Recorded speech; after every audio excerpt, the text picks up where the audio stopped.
Good morning, students. In the previous lecture, we dealt with linguistics and branches of linguistics. We learned that linguistics is a scientific study of systems and principles underlying human languages. And we learned that the word linguistics came from the Latin word lingua, meaning tongue, and istics, meaning relating to the knowledge or science of. Now, we also discussed about how a linguist analyzes his data, which is called a corpus. Corpus consists of language samples, and we learned how a linguist analyzes the data at the level of speech sounds, at the level of words, sentences, and meaningful utterances. So at the level of speech sounds, we learned that we have two branches of linguistics dealing with linguistic analysis at the level of speech sounds. They are phonetics and phonology. Phonetics deals with the study of production, articulation, transmission, and reception of speech sounds, and phonology deals with the study of selection and organization of speech sounds. Then we learned that morphology is the study of internal organization of words. That is, internal organization of words. How even within words there are smallest meaningful units called morphemes, and how they combine together to form meaningful words. Then we learned about how the words are organized into phrases and sentences in syntax, and how semantics deals with the study of meaning formation, how meanings are formed, and how and then we learned about pragmatics, which is which deals with the practical usage of language. Then we moved on to the various branches of linguistics. Sociolinguistics, which deals with the study of relationship between language and society. Psycholinguistics, which is the study of interrelation between linguistic factors and psychological aspects. The one thing that I forgot to mention in psycholinguistics is that psycholinguistics also deals with early language acquisition. So the second language acquisition and the first language acquisition, we learn about the language acquisition in psycholinguistics. When and how does the language acquisition happen, we learn about it in psycholinguistics. Then we learned about neurolinguistics, which is the study of relationship between language and brain, and we discussed how a severe trauma or a head injury would lead to severe aphasia or inability to speak. So that is neurolinguistics. It deals with the study of relationship between language and brain. Then we talked about anthropological linguistics, which is the relationship between language and culture, how various kinship terms came into being in various cultures, and how the language of those cultures are structured to incorporate these kinship terms. Then we dealt with historical linguistics, which is also known as diachronic linguistics. It deals with the changes that occur in language over a period of time. So if you are learning about English language from the Old English period to the Modern English period through the Middle English period, then it is a diachronic approach to the study of language. Then we discussed about synchronic linguistics, which is the study of language at any given point of time. Then we also discussed about comparative linguistics, which is the study of similarities and differences between language. In that particular session, we talked about how the word bhratra in Sanskrit is akin to the word brother in English. Then we also discussed about applied linguistics,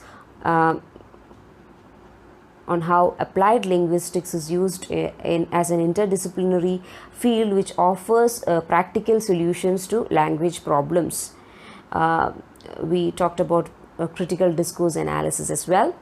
Then we moved on to forensic linguistics, which is a branch of applied linguistics And in forensic linguistics, the linguistic knowledge of an expert is used in investigating a crime, or it is used in an investigation trial and in criminal procedure. So we discussed about all these branches of linguistics using these audiovisual aids, and I hope that you are able to remember all these concepts better and well. I'll be giving you notes based on this soon. Now, in today's lecture, we'll be dealing with the various approaches to the study of language. In the previous lecture, we dealt with two major approaches to the study of language. That also comes under this category, but I have dealt it in detail in the previous slide, which was the diachronic approach to the study of language and synchronic approach to the study of language. In the diachronic approach to the study of language, you will be learning language and the changes that happened in a particular language over a period of time. So, as I said before, it is learning language from the Old English period to the Modern English period through the Middle English period. Now, if you are learning language in such a manner, then that is a diachronic approach to the study of language. In synchronic approach, as I said earlier, synchronic approach means learning a language as it exists now. Now, these are the two major approaches in the study of language. Other than that, you have the study of grammar. Now, what do you mean by grammar? Grammar is concerned with how sentences and utterances are formed. So, that is the basic cornerstone of any language, right? Grammar is the cornerstone of any language because it is concerned with how sentences and utterances are formed. So, in a typical English sentence, we can see two basic principles of grammar, which is the arrangement of items, which constitutes the syntax, and the structure of items, which constitutes the morphology part of it. So, in English, in order to make a sentence grammatical, you need to check whether the items within that sentence constructions are arranged in a proper manner, which is arranged in a syntactical way, and then you need to look at the structure of each of these items, how these items combine together to form sentences, how even the smallest meaningful units of a word that are morphemes combine together to form a meaningful word. So, is that clear? Now, in order to clarify the concept further, I will make use of a phrase. Now, consider the phrase, the lucky boys. It is a well-formed phrase in English, the lucky boys. So, the is a determiner there, lucky is an adjective, and boys is a common noun. Now, if you arrange the phrase as boys the lucky, or lucky boys the, or lucky the boys, does it make any sense? No, right? It does not make any sense. So, that particular place, that particular phrase, the lucky boys, if it is arranged in the manner of determiner plus adjective plus noun, then it makes sense. The, which is the determiner, lucky, which is the adjective, boys, which is the common noun. Now that makes sense rather than boys the lucky and lucky boys the, which means that syntax plays a key role in grammaticality, or syntax plays a key role in grammar. Now, grammar can also be described in another way. The process of describing the structure of phrases and sentences in such a way that we account for all the grammatical sequences in a language and rule out all ungrammatic sequences is one way of defining grammar. Now, the process of describing the structure of phrases and sentences in such a way that we account for all the grammatical sequences in a language and rule out all the ungrammatical sequences is one way of defining grammar. So, whenever you are talking about grammar, you will be ruling out all the ungrammatical utterances, right? And focusing only on those phrases which, when combined together, would form a meaningful utterance. So, as I said earlier, in the phrase, the lucky boys, it has only, it will convey a meaning only when it is combined with a finite set of words. When it is combined in a finite environment. ഒരു finite environment എന്ന് പറയുന്നത് എന്താണ്? Limited ആയിട്ടുള്ളൊരു എൻവയോൺമെൻറ്റിൽ ഒന്നോ രണ്ടോ അട്രൻസസ് മാത്രം possible ആയിരിക്കും. Grammatically ഒരു അട്രൻസ് മാത്രമേ പോസിബിൾ ആവൂ. ബാക്കിയുള്ള എല്ലാ അട്രൻസസും മിക്കവാറും അൺഗ്രാമാറ്റിക്കൽ ആയിട്ടുള്ള അട്രൻസസ് ആയിരിക്കും. Okay, so such utterances won't be considered in grammar. So, grammar is a process of describing the structure of phrases and sentences in such a way that we account for all the grammatical sequences in the language and rule out all the ungrammatical sequences. മനസ്സിലായോ grammar എന്താണെന്ന്? Grammatical സീക്വൻസസിന് മാത്രം accountability കൊടുത്ത് ബാക്കി അൺഗ്രാമാറ്റിക്കൽ സീക്വൻസസിനെ എല്ലാം വേണ്ടാന്ന് വെക്കുന്നതാണ് നമ്മൾ grammar എന്ന് പറയുന്നത്. It is a system of systems. Now moving on to traditional grammar and modern grammar. Now, this is a dichotomy that you need to learn by heart. So, traditional grammar views grammar as a set of rigid rules prescribed by the grammarian. ഒരു grammarian prescribe ചെയ്യുന്ന ഒരു set of rigid rules ആണ് traditional grammar എന്ന് പറയുന്നത്. Traditional grammar views grammar as a set of rigid rules prescribed by the grammarian. ഒരു grammarian കുറേ rules അങ്ങ് prescribe ചെയ്യും, അതിനെ നമ്മൾ ബ്ലൈൻഡ് ആയിട്ട് അങ്ങ് ഫോളോ ചെയ്യണം. അതാണ് ട്രഡീഷണൽ ഗ്രാമർ എന്ന് പറയുന്നത്. The grammarian imposes the rules of the language. The grammarian imposes the rules of the language. The grammarian is the chief authority in traditional grammar. So, in traditional grammar, it is the grammarian who imposes the rules of language. ലാംഗ്വേജിൻ്റെ റൂൾസിനെ impose ചെയ്യുന്ന grammarian ആണ്. It will be based on anything. It can be based on a Latin grammar. In the olden times or in the earlier days, people used to refer to grammar with reference to the Latin grammar and the Greek grammar, because those were the classical languages, and people modeled, the traditional English grammarians modeled their language on Latin and Greek. So, grammarian blindly imposes rules of the language, and grammarian is the chief authority in traditional grammar. നിങ്ങളുടെ പഴയ ബുക്സൊക്കെ എടുത്തു കഴിഞ്ഞ് കഴിഞ്ഞാൽ, essential English grammar അല്ലെങ്കിൽ Wren and Martin, ഈ ബുക്സൊക്കെ എടുത്തു കഴിഞ്ഞ് കഴിഞ്ഞാൽ they will be prescribing a set of rules, right? ഇങ്ങനെയൊക്കെ ആയിരിക്കണം ഫോളോ ചെയ്യേണ്ടത്, ഈ രീതിയിലൊക്കെ ആയിരിക്കണം ഒരു സെൻറ്റൻസ് എഴുതേണ്ടത് എന്ന് നിങ്ങളെ ഒരു സെറ്റ് ഓഫ് റൂൾസ് ആദ്യം പഠിപ്പിച്ചതിന് ശേഷമാണ് ഇംഗ്ലീഷ് എങ്ങനെയാണ് എഴുതേണ്ടത് എന്ന് നിങ്ങൾ പഠിക്കുന്നത്, right? First you will be force fed many varieties of rules, and then finally you will be able to write something meaningful out of it. So it is a continuous process. School level നിങ്ങൾക്ക് അതാണ് നടന്നത്. You might have had essential English grammar textbooks or grammar in usage textbooks which equipped you to write. So in a traditional approach, the grammarian will prescribe the set of rules and you need to blindly follow them. There the grammarian is the authority because he is the one who is imposing the rules. Is that clear? Now, in modern grammar, the modern grammarian views grammar as a record of conventions followed by members of a language community. It is a set of conventions followed by the members of a language community.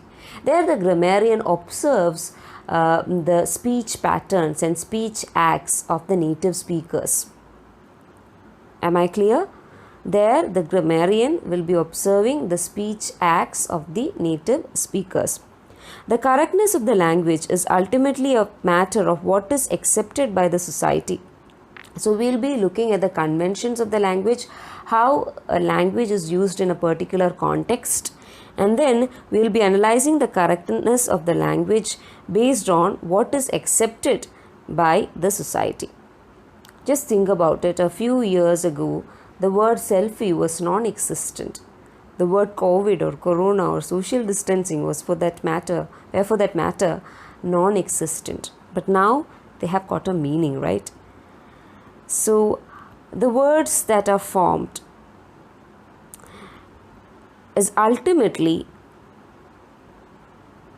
a matter of, and the correctness of the language is ultimately a matter of what is accepted by the society. Now, in modern grammar, the native speaker is a major authority rather than the grammarian. Grammarian കൂടുതൽ authority ഉള്ളത് native സ്പീക്കറിനായിരിക്കും. കാരണം native സ്പീക്കറിൻ്റെ അട്ടറൻസസിനെയാണ് നമ്മൾ modern ഗ്രാമറിൽ study ചെയ്യുന്നത്. It is not about giving out a set of rules and blindly following them, but rather analysing the language first and then writing down the rules.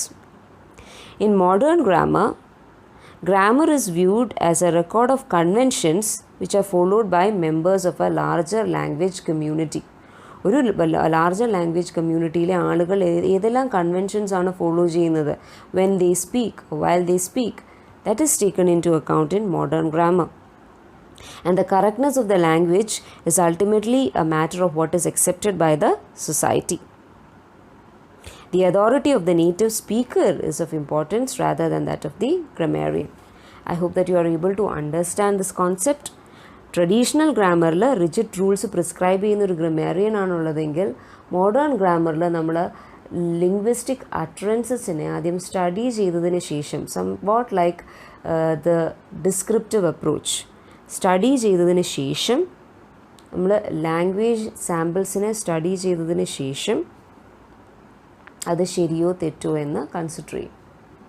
Is that clear? So we will be writing out new rules out of existing conventions of the language spoken by the native speakers.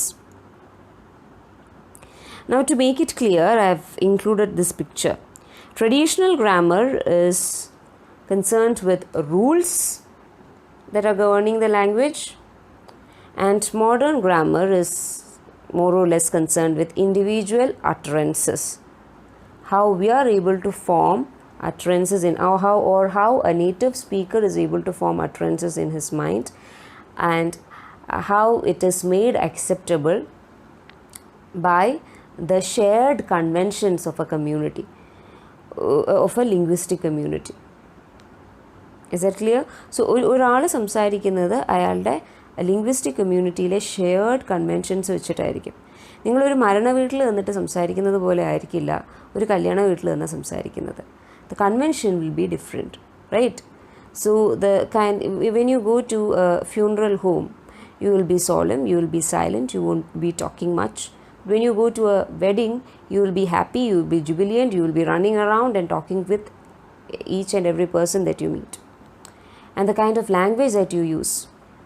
When you go for a funeral, you would speak in a very low voice. You will keep all the formalities. But when you go for a wedding, you are all jubilant. You will be talking all sorts of rubbish to your cousins, your friends. And there, in a larger context, there is no such thing as a formality, because the people who surrounds you are the ones that you know. So you won't be keeping any formality with them. So modern grammar will learn utterances of individual speakers. It's about learning the utterances of the individual speakers, how often those utterances occur. And it is about learning about the conventions of language, how and when and on what context language is being used. Now moving on to prescriptive and descriptive grammar. A grammar which attempts to impose its own norms and rules on language without considering its actual usage by the community is called prescriptive grammar. Once again, a grammar which attempts to impose its own norms and rules on language without considering its actual usage by the community is called prescriptive grammar. An analogy to prescriptive grammar would be the government and the laws of the government. The government prescribes the rules that we ought to follow and we ought not to follow. It gives out a list of do's and don'ts that we must follow, and the things that we must do and the things that we must not do. Without actually considering with the consensus of the people, or without actually considering the consensus of the people. For example, during the COVID scare, many world leaders came up with bizarre ideas. Some said that it is better to take hydroxychloroquine as a medicine, or that you must drink a disinfectant. It went on to that extreme, right? So that is giving out a set of rules without taking the consensus of the general public. Most governments do that, and some totalitarian regimes also do that. Likewise, in prescriptive grammar, the grammar is trying to impose its own norms and rules. ആ ഗ്രാമറിന് തന്നെയുള്ള norms and rules impose ചെയ്യാനാണ് നോക്കുന്നത്, without considering its actual usage by the community. Whether the speech community is using is in need of such a norm, or whether it is essential for the speech community is a matter of contention. They won't talk about whether it is needed, but these norms and rules are imposed without taking into consideration the actual usage of language by the community. Am I clear? Now, in descriptive grammar, a descriptive grammar describes the rules and principles which governs the structure of elements of language. As opposed to prescriptive grammar, which impose its own norms and rules on the language, descriptive grammar describes the rules and principles which govern the structures and elements of language. So it will first consider the language, the usages in language, and it will try to describe the rules and principles which govern certain structures of the language, that govern certain structures of the elements of the language. So descriptive grammar is like the laws of science. Like the laws of science that describe the principles that underlies various phenomena in nature,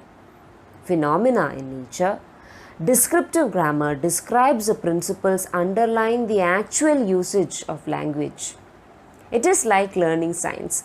Descriptive grammar is like, or descriptive grammars of any language is like the laws governing the science. So in science, we describe the principles that underlie a phenomena, right? We try to describe the principles that underlie a phenomena in nature. Like when apple fell on Isaac Newton's head, he tried to describe the phenomenon by which apple was forced to fall down from that branch of the tree. That is trying to describe the phenomena in nature. നേച്ചറിൽ നടക്കുന്ന ഒരു കാര്യം describe ചെയ്യാനാണ് സയൻറ്റിസ്റ്റുകൾ ശ്രമിക്കാറുള്ളത്.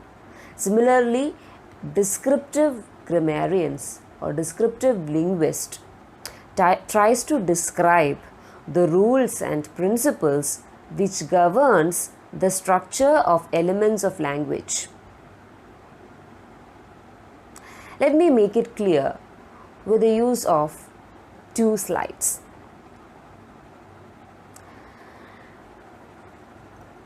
Let's consider 3 prescriptive grammar rules. Traditional grammar rules states that when a pronoun follows a linking verb such as is, the pronoun should be in the subject case. It's also called nominative. Once again, traditional grammar rules states that when a pronoun follows a linking verb such as is,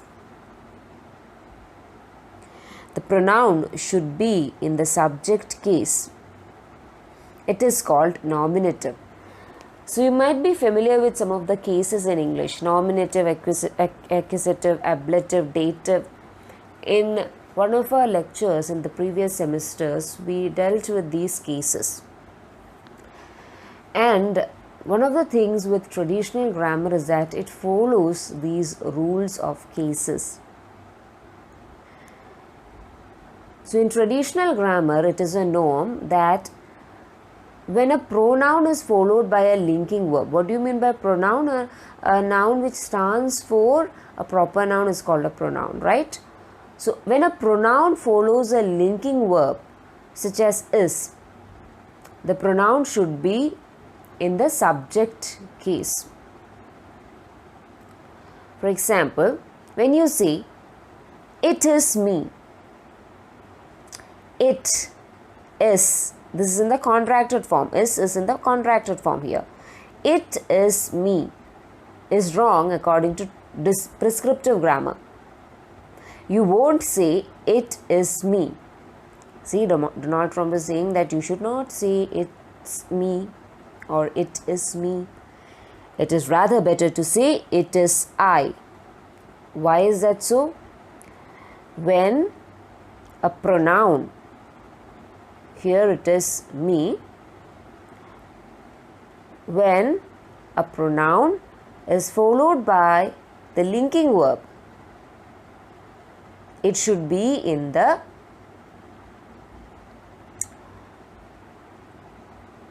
subject case. The pronoun should be in the subject case. It should not be the object. When you say me, it is in the object case, right? Me is in the object case. I is in the subject case. So when a pronoun is followed by the linking verb is, it should be in the subject case and not in the object case. Now there is a mini assignment for you now. Try to find out the objective cases and subjective cases in English. Pronoun coming as a subject means I, we. Pronoun coming as an object as a subject means I, we. I, we എന്ന് പറയുമ്പോൾ ഞാൻ, ഞങ്ങൾ. Then me, them എന്നൊക്കെ പറയുമ്പോൾ ഈ I തന്നെ object കേസിലോട്ട് വരുന്നതാണ്. me, them എന്നൊക്കെ പറയുമ്പോൾ we, them. I, me, we, them. Sorry, we, us. Not we, us. Us എന്ന് പറയുമ്പോൾ it is in the object case. So that is one of the rules of prescriptive grammar. So prescriptive grammarian would say that it is wrong to say it is me, because there me, the pronoun, is in the object case, and a pronoun in the object case will never follow a linking verb like is.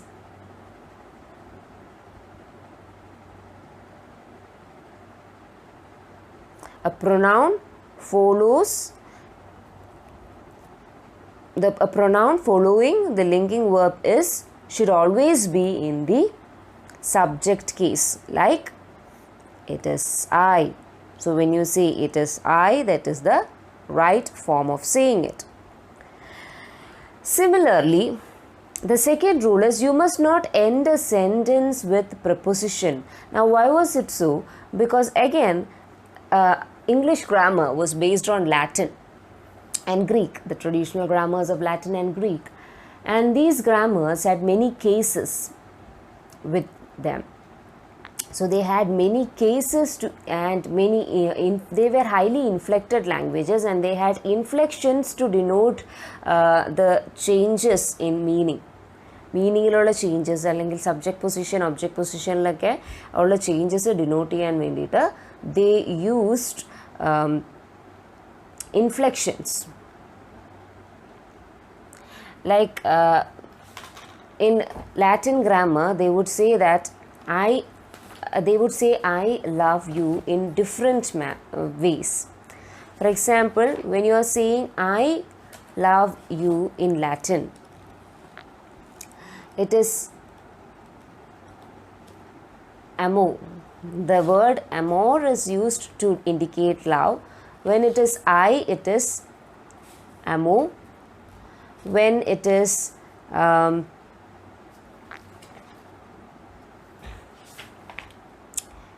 you, it is amas. And when it is me, it is amamas, right? Like that it goes. So I'm not specifying the right way in which it is being said, but this is how it goes. That is, when the sentence is in the present tense and in active voice form, in the first person singular, when a person says I love, it is in Latin it is I amor, right?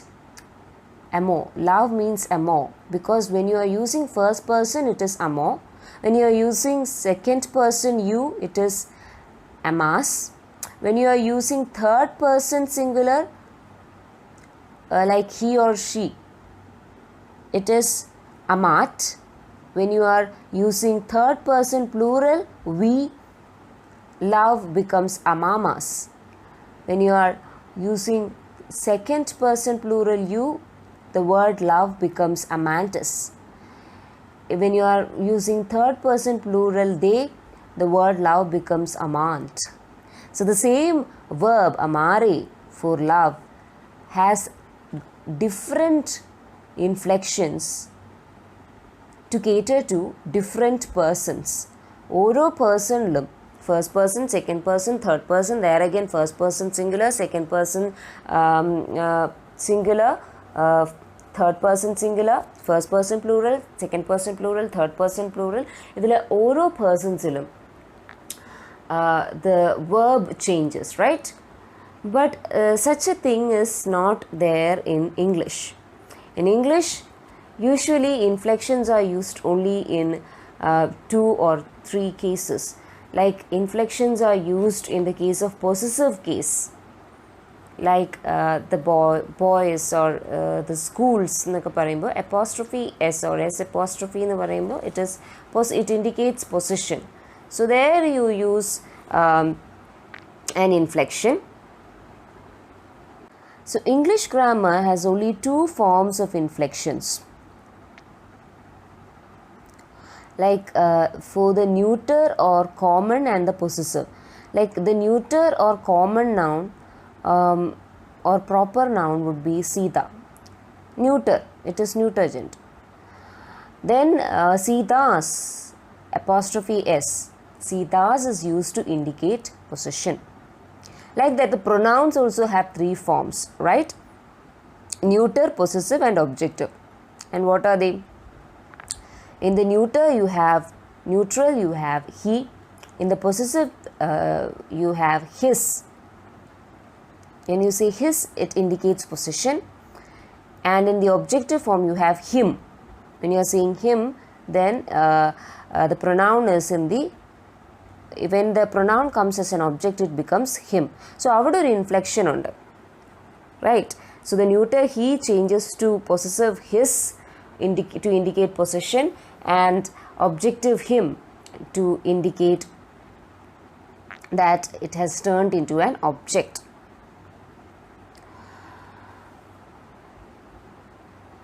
But in Latin grammar, it is filled with inflections. Hence, you cannot base the English grammar to the ancient grammar of Latin and Greek.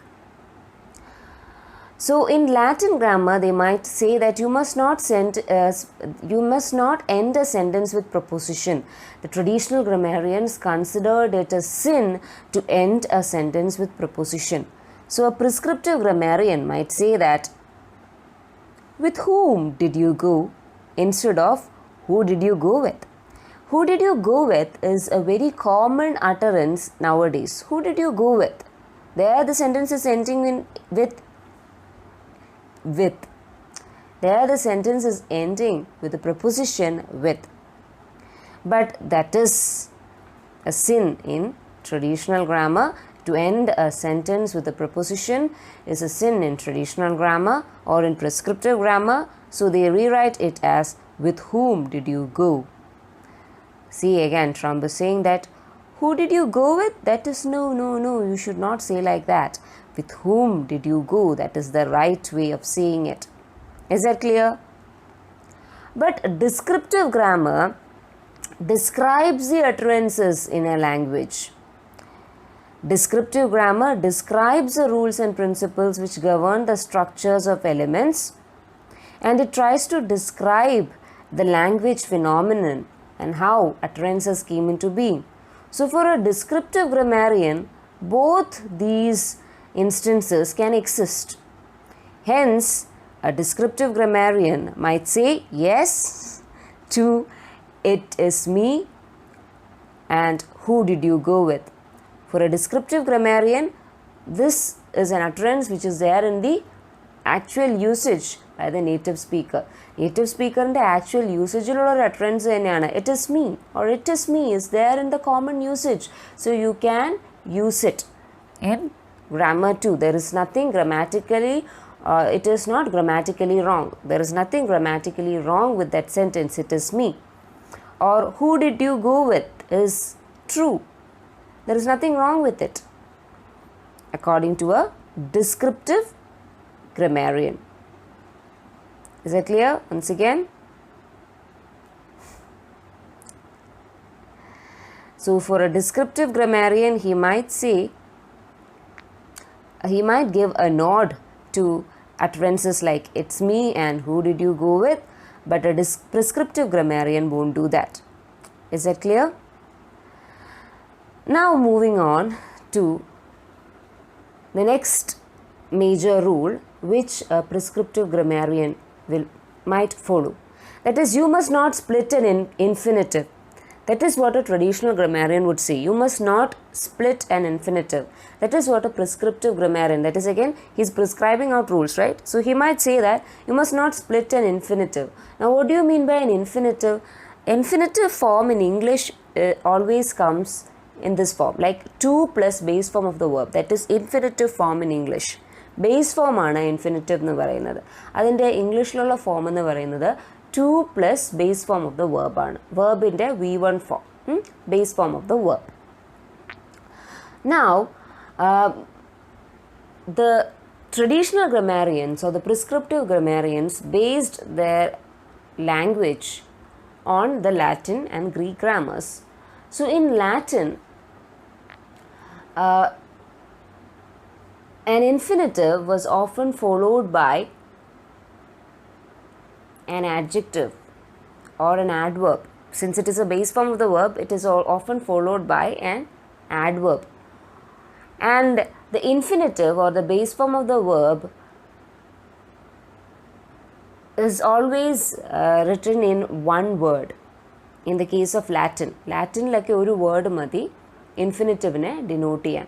But in English it is not like that. In English there are two words like to and go which combine together to make the infinitive. Infinitive to illade infinitive undavilla. 2 plus base form of the verb ആണ് infinitive ന്റെ form ഇംഗ്ലീഷിൽ.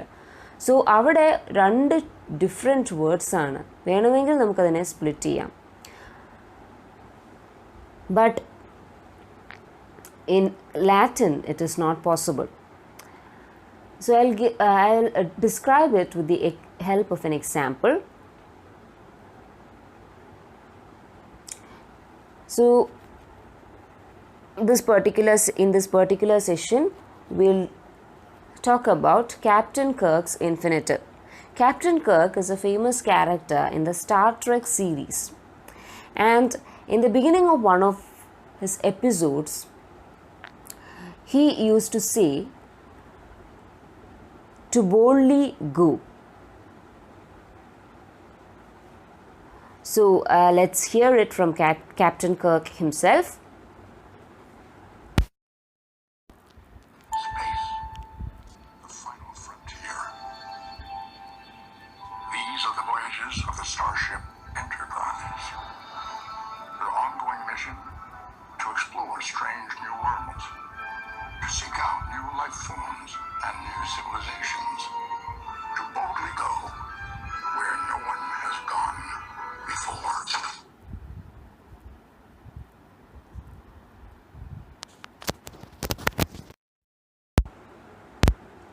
Hope that you were able to listen to it. To boldly go where no one has gone before. Morgan Freeman's voice says, the voiceover says that to boldly go where no one has gone before. That is something that Captain Kirk would say. To boldly go. See, there between to and go. To and go is the infinitive. To plus the base form of the verb. The base form of the verb went is go, right? Go, went, gone.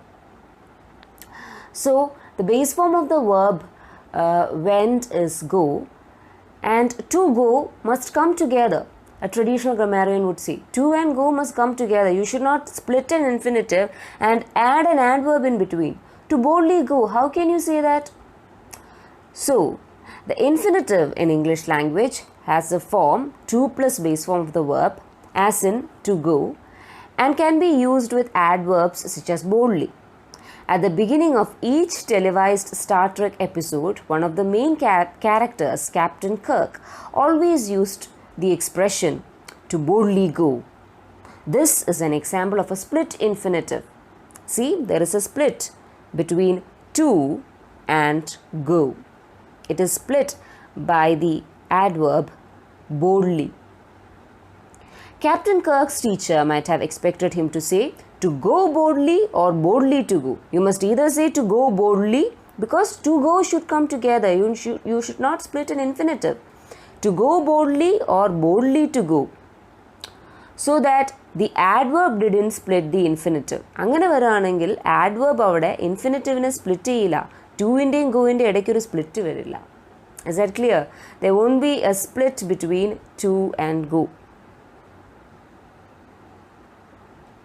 There should not be a split between to and go, a traditional grammarian would say. Hence, he would advise us to say to go boldly or boldly to go. Is that clear? So let's erase this.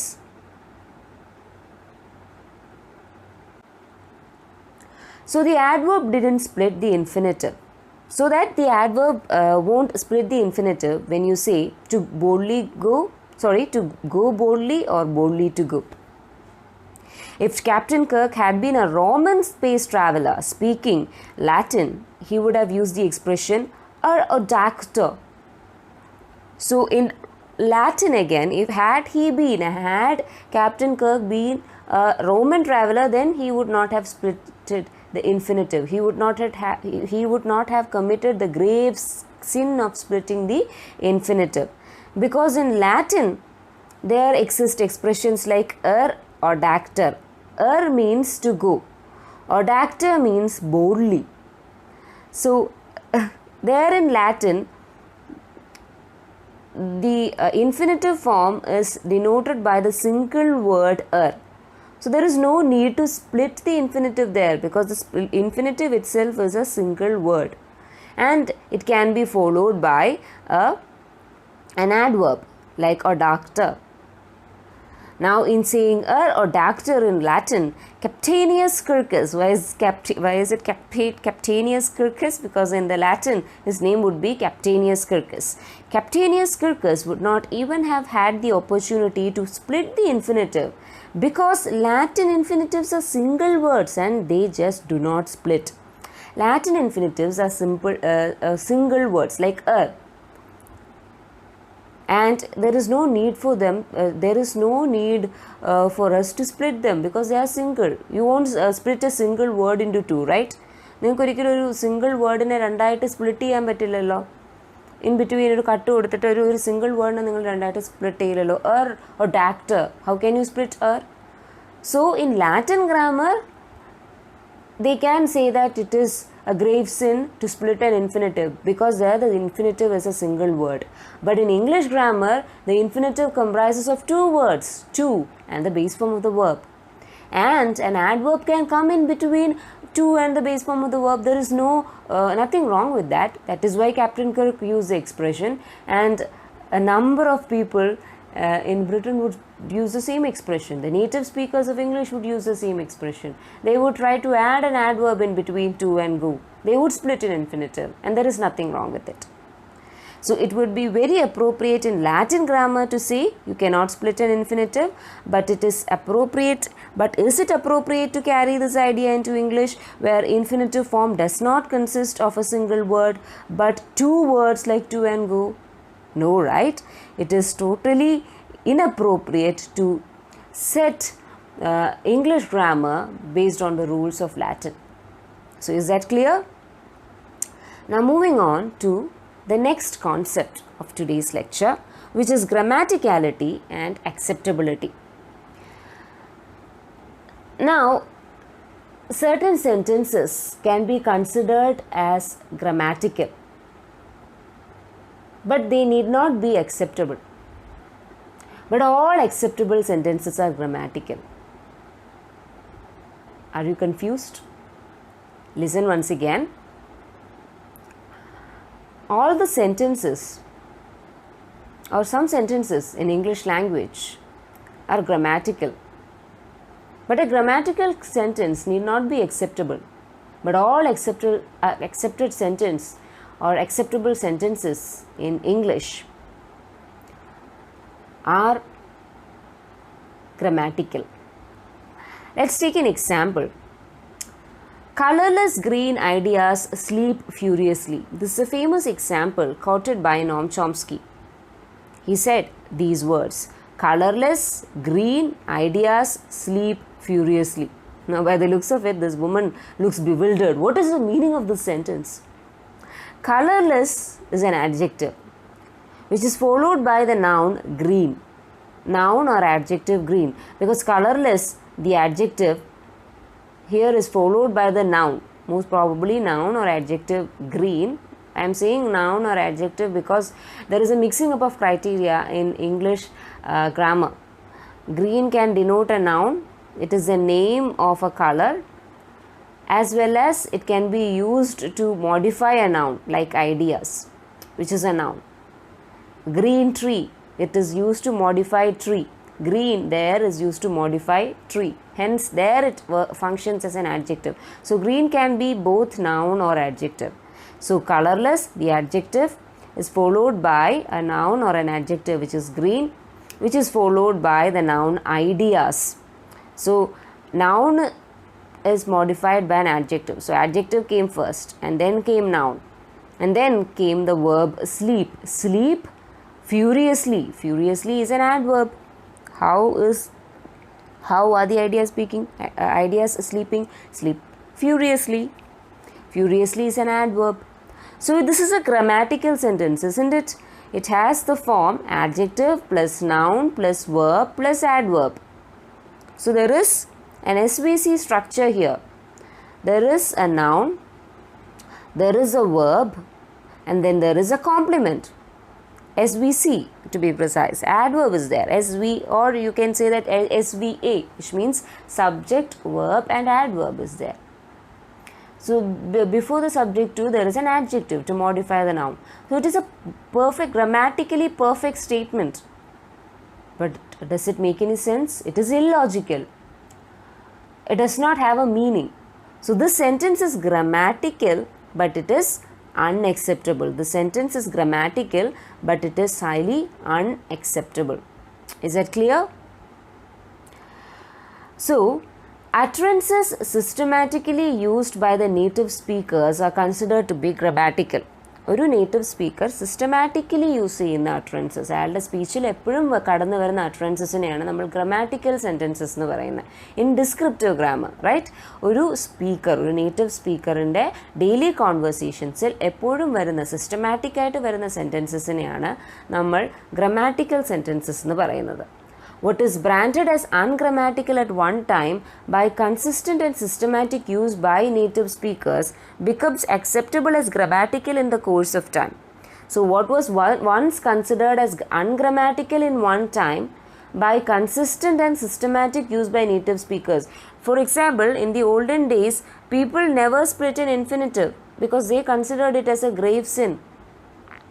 Then they whenever the linking verb is was followed by a pronoun, they always made sure that the pronoun was in the subjective case and not in the objective case.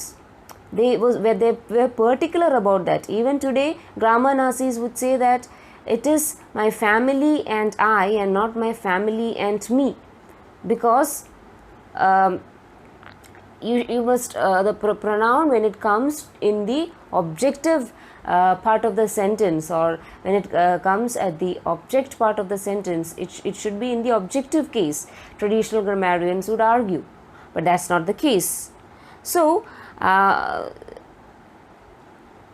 sentences which were once branded ungrammatical by consistent and systematic use by the native speakers becomes acceptable as and grammatical in the course of time. It may become acceptable in the course of time, like the sentences "it's me and who did you go with." It is perfectly acceptable. It is acceptable now.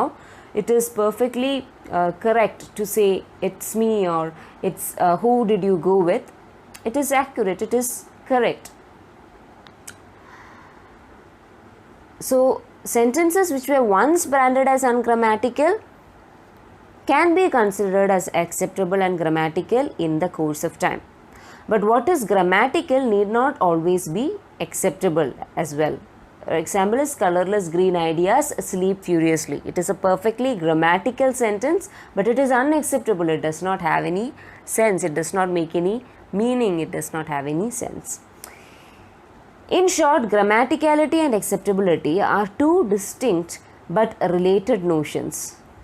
What is grammatical need not always be acceptable, but what is acceptable is always grammatical. But all the sentences which are acceptable are always grammatical. Acceptable, അതായത് ഒരു എല്ലാവരും accept ചെയ്യുന്ന sentences എപ്പോഴും grammatical ആയിരിക്കും. Like the example that I gave at the very beginning of the lecture. What was that? About the boys, right? The lucky boys. We won't say the boys lucky or lucky the boys. We say the lucky boys, because that is grammatical and that is acceptable. The other two utterances are not acceptable. So what is grammatical need not always be acceptable, but what is acceptable is always grammatical. The sentence is perfectly grammatical, but it is unacceptable. But all the acceptable sentences in English language, or be it in any other language, will always be grammatical, because only grammar would make sense. Now another example for grammaticality, acceptability is the concept of appropriateness. Sometimes uttering a certain word will be grammatically possible, like "hurry up chaps to the hall." The construction may exist in the grammatical realm. It is grammatically possible for you to say "hurry up chaps to the hall." which indicates hurry up chaps to the hall. But the sentence will never be used in a formal context, right? Hurry up chaps to the hall is a sentence which, or it is a kind of an imperative sentence. It's like a command given to your friends or to your colleagues or to your close family members. You might say, hurry up chaps to the hall. You won't use the same utterance with your teachers, right? Hurry up chaps to the hall. Will you say to your teachers? No, right? So, similarly, when it comes to a more formal context, we would use, would you please go to the hall? Instead of, hurry up chaps to the hall. So, when you say, hurry up chaps to the hall, then you are using it in a very informal context. You are using it with your friends. You are using the utterance with your friends. But when you say that, would you please go to the hall? Would you? You are making a polite request there. There you are using it in a very formal context, a polite request. Would you? Not. And it is not, hurry up please. He is looking at his watch and is pushing his family members to move forward. It is not, hurry up please. Is that clear? Now, both these sentences are grammatical, but the first sentence is acceptable only in an informal gathering of friends and is unacceptable in a formal gathering of guests. Thus, a grammatical sentence can be unacceptable depending on the idea that it is trying to convey or depending on the context in which it is used. For example, in the movie Kalyana Raman, there is a famous scene in which Dilip says that പിന്നെ കല്യാണം വീട്ടിൽ ചിരിച്ചുകൊണ്ടിരിക്കണോ ഹ ഹ ഹ ഹ എന്ന് പറയുന്നൊരു സീനുണ്ട്. അത് എന്തുകൊണ്ടാണ്? It is inappropriate for a person to laugh at a funeral, right? So, you always need to take the context too when you are applying a particular sentence or when you are applying a particular utterance. Both these sentences are grammatically correct. Both these sentences are acceptable as well, but on two different contexts. Hurry up chaps to the hall will not be used in a formal context. Would you please go to the hall is a much preferred version. Acceptability is determined by the context or situation. So, acceptability determined by the context or situation is referred to as appropriateness. കുറച്ചും കൂടെ appropriate ആയിട്ടുള്ള utterance ആണ് എന്ന് നമ്മൾ പറയുമ്പോൾ acceptability which is determined by the context or situation is referred to as appropriateness. ആ ഒരു സിറ്റുവേഷനിൽ അപ്രോപ്രിയേറ്റ് ആയിരുന്നില്ല, ആ ഒരു സിറ്റുവേഷനിൽ അപ്രോപ്രിയേറ്റ് ആയിരുന്നു ഇതിൻ്റെ റെസ്പോൺസ് എന്ന് നിങ്ങൾ പറയുന്നത് കേട്ടിട്ടുണ്ടായിരിക്കാം. So, acceptability is determined by the context of the situation and is referred to as appropriateness. മലയാളത്തിൽ നമ്മൾ പറയും ഔചിത്യബോധം വേണം. ഒരു കാര്യം സംസാരിക്കുമ്പോൾ ഔചിത്യം വേണം. ഒരു മരണ വീട്ടിൽ വന്നിട്ട് നമ്മൾ ഒരിക്കലും ചിരിച്ചുകൊണ്ടിരിക്കില്ല. അത് ഔചിത്യമില്ലാത്ത ഒരാളെ ചെയ്യൂ. സോ ഔചിത്യമാണ് ഈ അപ്രോപ്രിയേറ്റ്നെസ് എന്ന് പറയുന്നത്. Is that clear? So A sentence should all be grammatical, a sentence should be acceptable, and the sentence should be appropriate. Now we can give an analogy to appropriateness. Conventions of appropriateness are comparable to the conventions of a dress or to the conventions of a dress code. What is appropriate on the occasion of a wedding will be highly inappropriate in the occasion of death. You might have seen in Kerala, when a death happens, people would wear black clothes to indicate sadness. സഞ്ചാന്യത്തിനൊക്കെ പോകുമ്പോൾ black ഇട്ടുകൊണ്ടിരിക്കുന്ന അല്ലെങ്കിൽ വളരെ grey colours dull colours ഇട്ടുകൊണ്ടിരിക്കുന്ന family മെമ്പേഴ്സിനെ നിങ്ങൾക്ക് കാണാൻ പറ്റും. ഡ്രസ്സസൊക്കെ വളരെ ഗ്രേ ആൻഡ് ഡള്ളായിരിക്കും. ബട്ട് ഒരു മാരേജിന് പോകുമ്പോൾ ഗ്രേ ആൻഡ് ഡൾ കളേഴ്സ് ഇട്ടോ ബ്ലാക്ക് കളർ ഇട്ടോ നമ്മളൊരു മാരേജിന് പോയി കഴിഞ്ഞാൽ അപ്പോൾ എവിടെന്നെങ്കിലും ഒരു അടി വീഴും ഏതെങ്കിലും അമ്മൂമ്മമാരുടെ കയ്യിൽ നിന്ന്. ബ്ലാക്ക് കളർ ഇട്ടുകൊണ്ട് മാരേജിന് വരെ that is considered to be a sin. It is not appropriate to wear black in a wedding, at a wedding. Now it is not like that. Now people need not even go for marriages. All the marriage celebrations are becoming redundant. So now the things might change. Like a few years back, we never dreamt that we would be going to a marriage wearing mask, or we would not be attending the marriage of a close relative. It would be considered as sin, but now it is considered as appropriate, right? So, what is appropriate in the convention of a wedding will be inappropriate on the occasion of death. Now, in death too, if you consider the Hindi films for that matter, they would wear white clothes at a funeral. All the actors would wear white clothes at a funeral.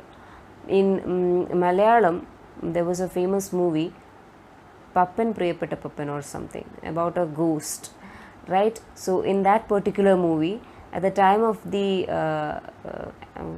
the great patriarch's death, ഒരു ഫാമിലിയിലെ ഏറ്റവും മുതിർന്ന ആൾ മരിക്കുമ്പോൾ ആ ഫാമിലിയിലുള്ള എല്ലാവരും black കളറാണ് ഓടിച്ചെന്ന്, ഇയാളുടെ ഡെത്ത് ആൻറ്റിസിപ്പേറ്റ് ചെയ്തിരിക്കുകയാണ് ഇവർ ഓടിച്ചെന്ന് ബ്ലാക്ക് കളേർഡ് ക്ലോത്ത്സ് ഇടും. എന്തുകൊണ്ടാണ്? ബിക്കോസ് കൺവെൻഷൻ പറയുന്നത് ബ്ലാക്ക് കളേർഡ് ക്ലോത്ത്സ് ഇടാനാണ്. So that is appropriate, right? So what is appropriate in the convention of a wedding will be inappropriate on the occasion of death, and vice versa. Appropriateness is decided by context. Perfectly grammatical or correct sentences may be appropriate or inappropriate depending on the situation or context. Perfectly grammatical sentence may be appropriate or inappropriate depending upon the situation or context. For example, hurry up chaps to the hall is appropriate in the context of an informal gathering. If you are with your friends and one of you might raise and say that hurry up chaps to the hall, we can go move to the hall, that's perfectly okay. But it is inappropriate in a formal context. In a formal context, you would rather say, would you please go to the hall? That is a very polite version. That is an extremely polite version of saying it. Is that clear? Now we move on to the concept of unacceptability. Till now we were talking about what was acceptable, what was appropriate, what was grammatical, etc. Now we will be talking about unacceptability.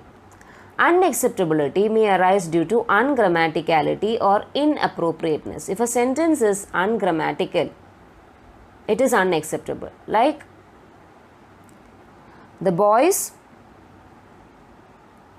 lucky, or the lucky boys. It is not grammatically correct, hence it is unacceptable. And the sentence hurry up chaps is inappropriate. It is grammatically correct, but it is inappropriate, but it is unacceptable in a formal context.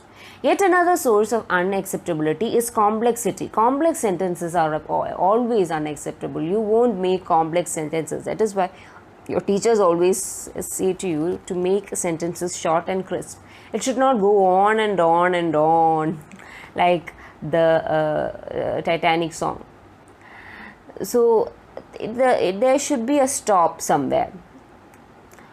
The sentence should not be too complex for the reader to understand. Then it is unacceptable.